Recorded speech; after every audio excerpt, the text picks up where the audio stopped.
আল্লাহ ও রাসূল সাল্লাল্লাহু সাল্লামের প্রতি কটূক্তি বন্ধে পদক্ষেপ নেয়ার আহ্বান জানিয়ে প্রধান উপদেষ্টাকে আস-সুন্নাহ ফাউন্ডেশনের ট্রাস্টি ও জনপ্রিয় ইসলামী আলোচক শায়েখ আহমদুল্লাহ খোলা চিঠি দিয়েছেন।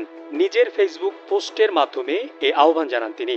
আহমদুল্লাহ লেখেন, একজন দায়িত্বশীল নাগরিক ও সাধারণ মুসলিম হিসেবে একটি গুরুত্বপূর্ণ বিষয়ে আপনার দৃষ্টি আকর্ষণ করছি।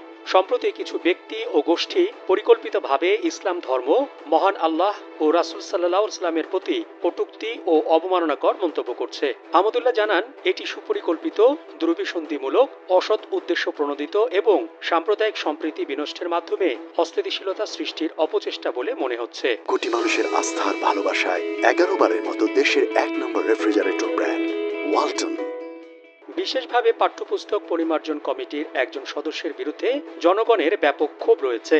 পাঠ্যপুস্তক পরিমার্জনের ক্ষেত্রে তার বিতর্কিত ভূমিকা জনমনে সংশয় জন্ম দিয়েছে। সামাজিক যোগাযোগ মাধ্যমে তার আপত্তিকর ও উস্কানিমূলক ফেসবুক পোস্ট তার ইঙ্গিত বহন করে। একই ধরনের কর্মকাণ্ড পুনরায় হওয়ায় দেশের ধর্মপ্রাণ মানুষের মধ্যে যৌক্তিক ক্ষোভ, তীব্র অসন্তোষ ও হতাশা বিরাজ করছে। এই ক্ষোভের ফলে দেশের অভ্যন্তরীণ স্থিতিশীলতা হুমকির মুখে পড়বে এবং আন্তর্জাতিক পর্যায়ে বাংলাদেশের ভাবমূর্তি ক্ষুণ্ণ হবে। অনাকাঙ্ক্ষিত পরিস্থিতি এড়াতে উস্কানিমূলক কর্মকাণ্ডের সঙ্গে যুক্ত ব্যক্তিদের দৃষ্টান্তমূলক শাস্তির আওতায় আনার দাবি জানান তিনি। প্রধান উপদেষ্টাকে উদ্দেশ্য করে আহমদুল্লাহ লেখেন, বর্তমান সরকার গঠিত হয়েছে একটি গণ অভ্যুত্থানের মধ্য দিয়ে। আবু সাইদ সহ অভ্যুত্থানের শহীদদের অধিকাংশই ছিলেন ধার্মিক। সরকারের প্রতি ধর্মপ্রাণ জনগণের প্রত্যাশা অনেক। তিনি লেখেন, সরকার জনপ্রত্যাশার প্রতি শ্রদ্ধা প্রদর্শন করবে, মানুষের আকাঙ্ক্ষাগুলো বাস্তবায়নে সচেষ্ট হবে, যা মানুষকে সরকারের প্রতি আস্থা ধরে রাখতে পারবে। পোস্ট তার ইঙ্গিত বহন করে। একই ধরনের কর্মকাণ্ড পুনরায় হওয়ায় দেশের ধর্মপ্রাণ মানুষের মধ্যে যৌক্তিক ক্ষোভ, তীব্র অসন্তোষ ও